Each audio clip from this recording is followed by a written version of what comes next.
Oh, wala mo ba talaga skill ko? So, magandang umaga, tanghali, hapon at gabi. Kung ano oras nyo man ito napapanood, sa po kayo lahat.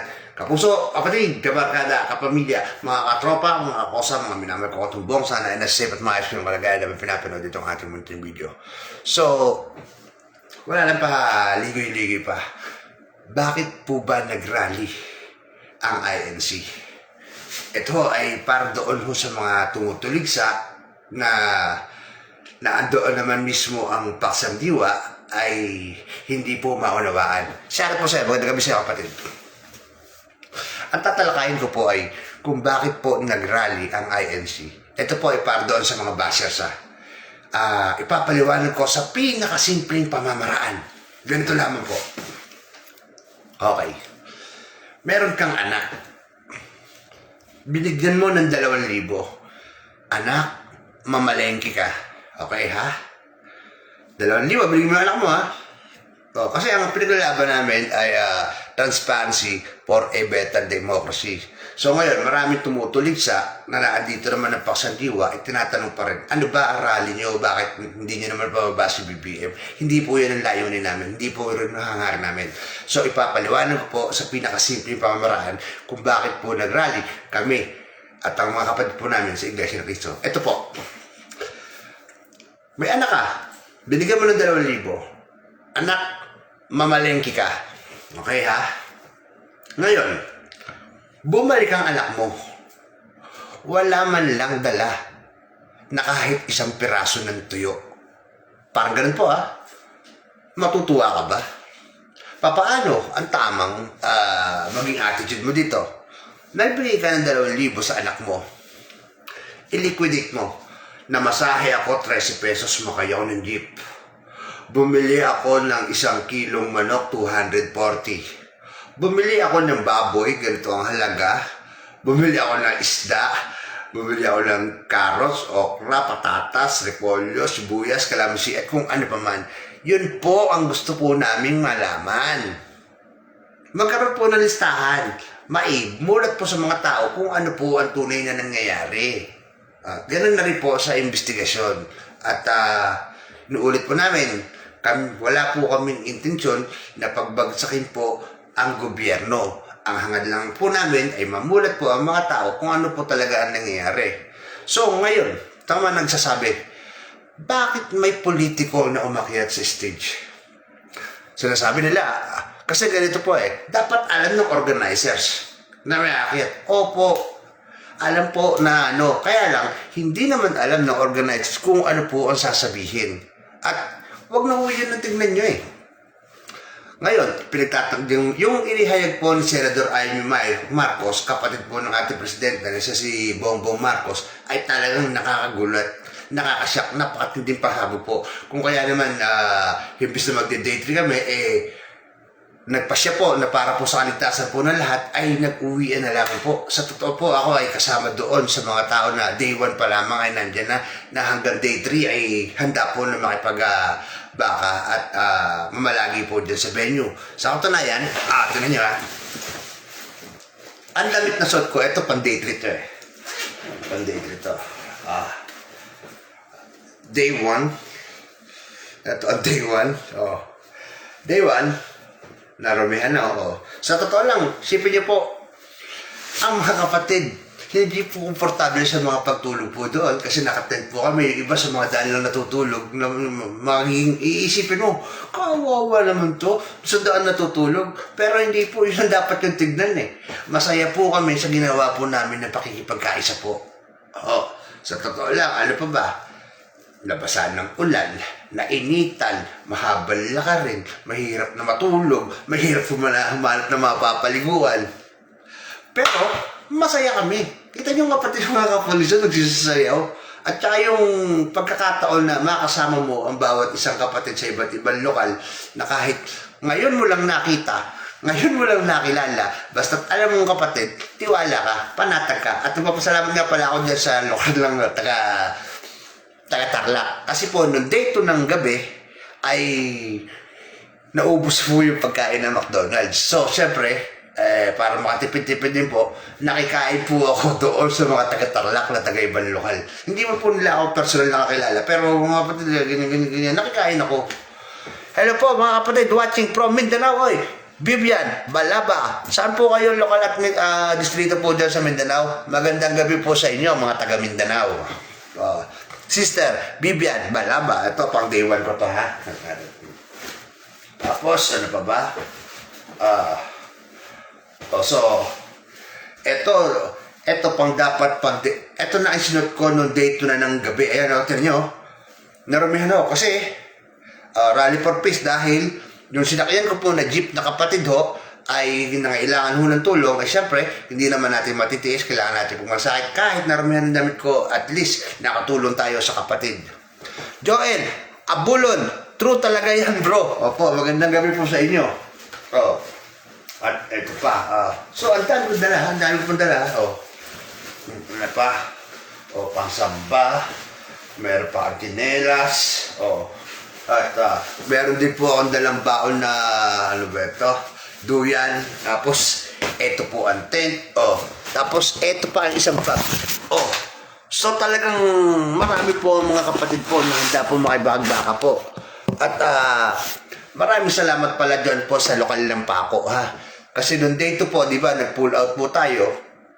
Actually, ang pagkakaalam ko kasi ay, di ba, pagkatapos mo mananalangin, parang kinabukasan pa. So dahil sa medyo pagod na rin po ako, natulog na po ako sa tent. Paggising ko, siguro mga 11:30, wala na mga tent doon sa katabi ko. So, kausap ko mga trapas ko yan, mga brother, ano po ba ang bagsak? Pull out po ba? Pull out po. So, ang inyong lingkod naman, siyempre malayo pa rin nung uuwi ako, humanap po ako ng pinakamalapit na lokal po natin ng Iglesia ni Cristo. At yun po ay dyan sa lokal ng Paco. At pagdating ko po doon, hello po everyone, pagdating ko po doon sa lokal ng Paco, naandoon po ang mga taga-lokal ng Sorsogon, taga-lokal po ng Mindoro, taga-Bicol. Doon na rin po sila nagpalipas ng gabi. Siyempre yung iba darating lang po kasi at maglalakbay na naman po baka may hindi sa kanila maganda mangyari, kaya naman doon po tayo nagpalipas po ng gabi sa pinaka-safety po ang ating pong bahay-sambahan doon po. So maraming salamat mga tropang Paco, Manila. At kagabi po ay is a dream come true for me kasi ako ho ay sa totoo lang nakakapunta na po ako ng Sentral. Ang unang punta po namin ng Sentral, ako at ang nanay ko po ni Sigiran, kinausap po namin ang Lolo Rodel Cabrera. Opo, ang Rodel Cabrera po ay isa po ako sa mga apo at nakipag-ugnay po kami. Ganun po, at yun po. Pangalawang punta namin sa Sentral, nung namaya pa po yung aking ministrong tiyuhin na si Kate ni Sigiran. So doon po, nandun din po ang Rodel. At ang pangatlo po, napunta po namin sa Sentral. Ako po ay nung namayapa na po ang KRD, ang Kairano G. Manalo. So napakahaba po ng pila pero never pa po ako nakasamba po sa Sentral. Kaya naman po kagabi, sabi ko sa aking sarili, bago ako umalis ng Kamaynilaan at maglakbay po uli ko saan-saan, ay gusto kong makasamba sa Sentral. At sumaba po tayo kagabi sa Sentral. At pagkatapos po natin sumaba sa Sentral, ay tumungo po tayo dyan sa lokal po ng Capitol, distrito po ng Quezon City. Maraming salamat sa inyo, mga taga-distrito ng Capitol, Quezon City.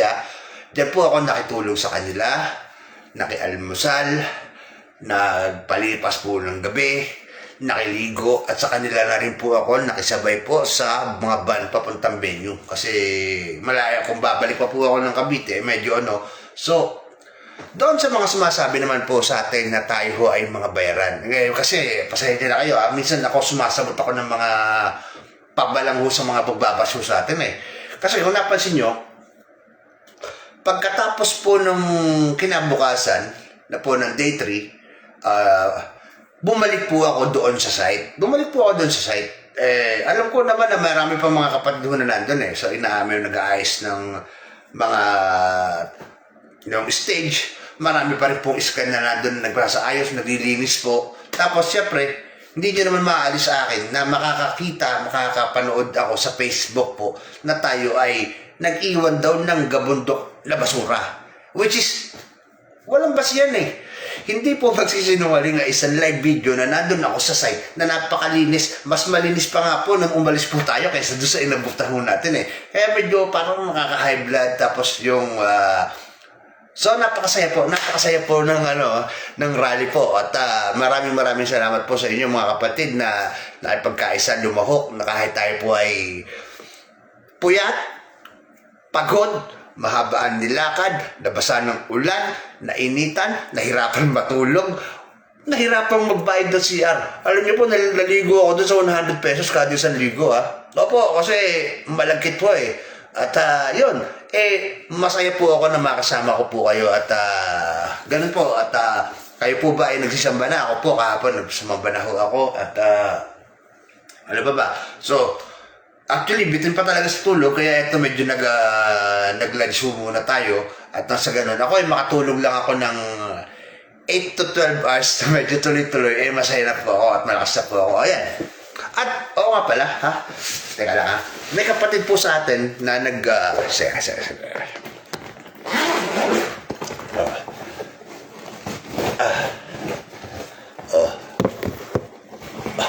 May kapatid po na nagbigay po sa akin po ng sapatos pang samba.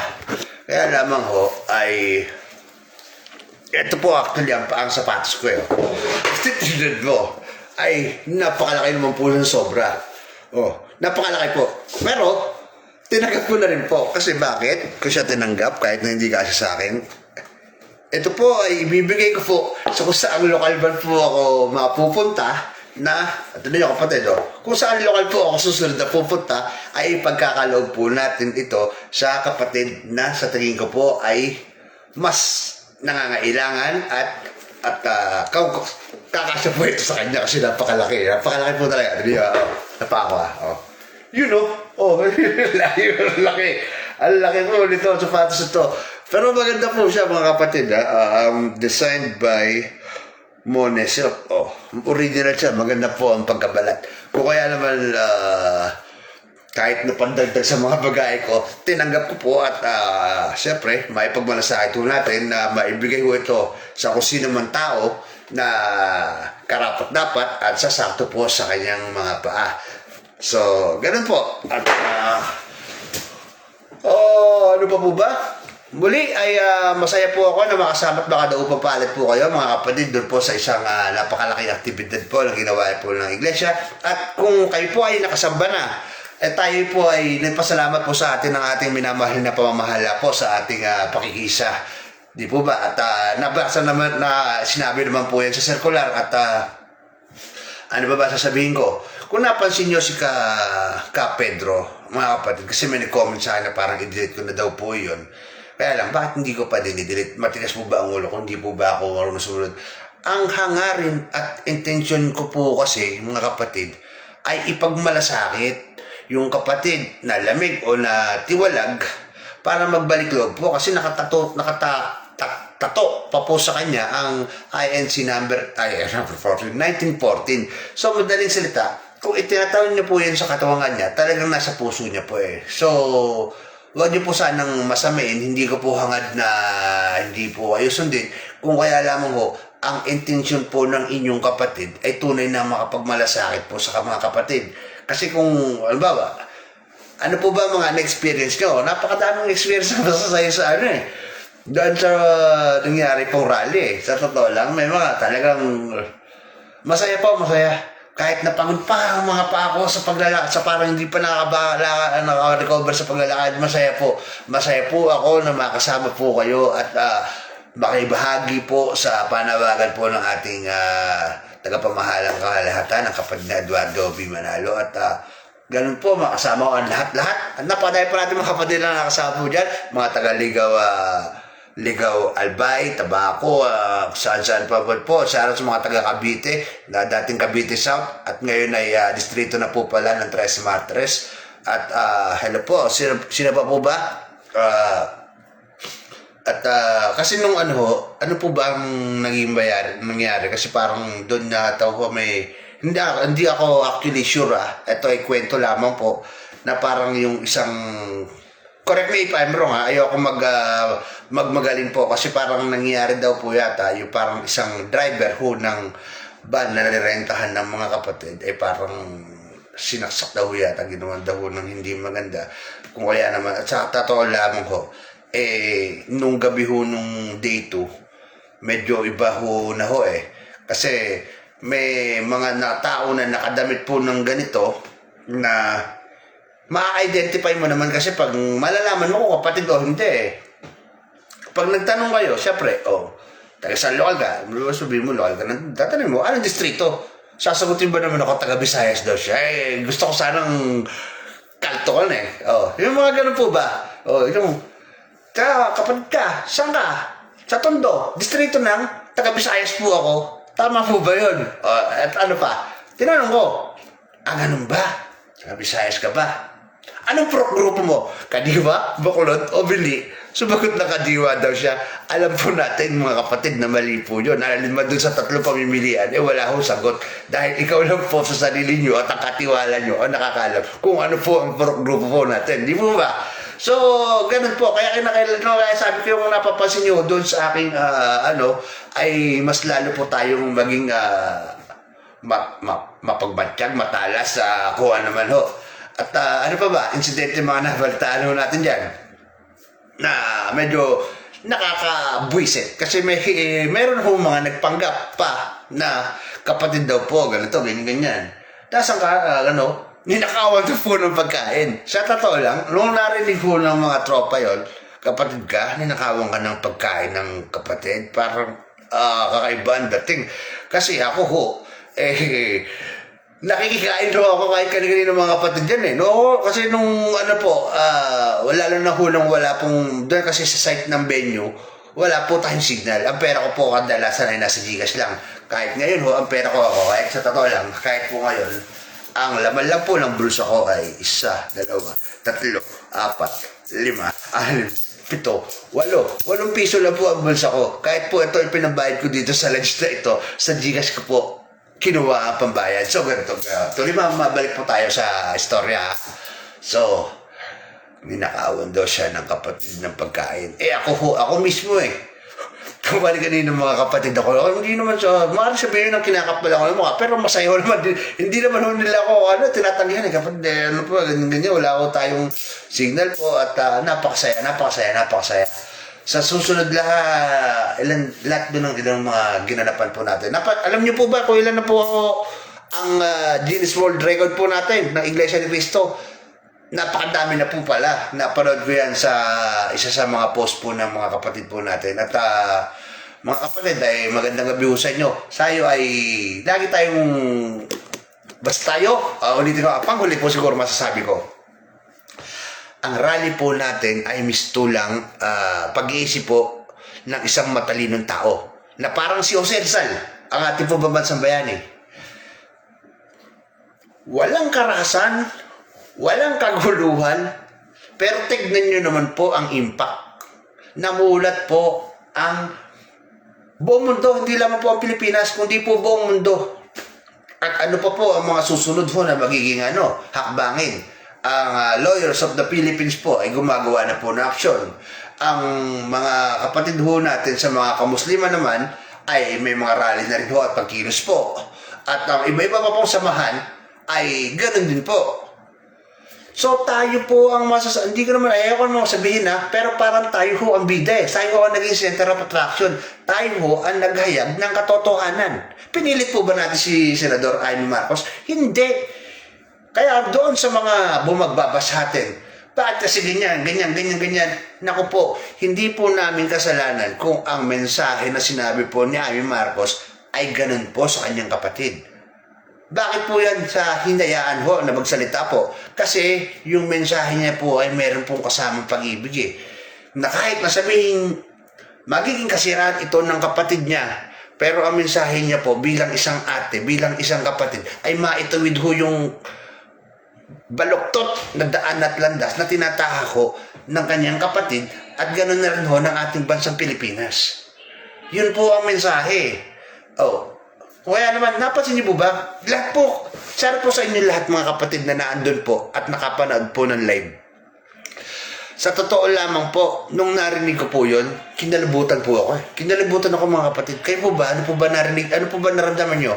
Kinalabutan ako at medyo parang naluha. Kasi ramdam mo po doon sa mga sinasabi ni Senadora Amy Marcos yung katotohanan ho na pag-ibig para sa kanyang minamahal na kapatid na ipagmalasakit ko eh. Yun ho ang sa aking opinion. No? Ano po? At yun din ang aking naramdaman. O kung kaya naman, ano ba ang gagawin ko natin? Maraming salamat po sa inyo mga kapatid na tumutok po dito sa atin live at shoutout po sa inyong mga lokal, distrito at mag-ingat po kayo. Time check natin ngayon is 6:14. So sa mga hindi pa po nakakasamba, gumayak na po kayo at sumamba. Napakaganda po ng teksto at kinakailangan pong marinig nyo po yung circular po ng ating pamamahala at lagi nyo tandaan, palagi may tsansa, huwag tayong mawawala ng pag-asa hanggat buhay tayo at humihinga. Palagi tayong gumawa ng mabubuting bagay sa lahat ng mga tao nakakasalamuha at nakakadaupang palad natin. At ang bawat araw sa ating buhay ay lagi po natin ituring na malaking biyaya at pagpapala mula doon sa ating pong dakilang lumikha. Magandang gabi po sa inyo mga kapatid. I love you. Kain na po. Bye-bye.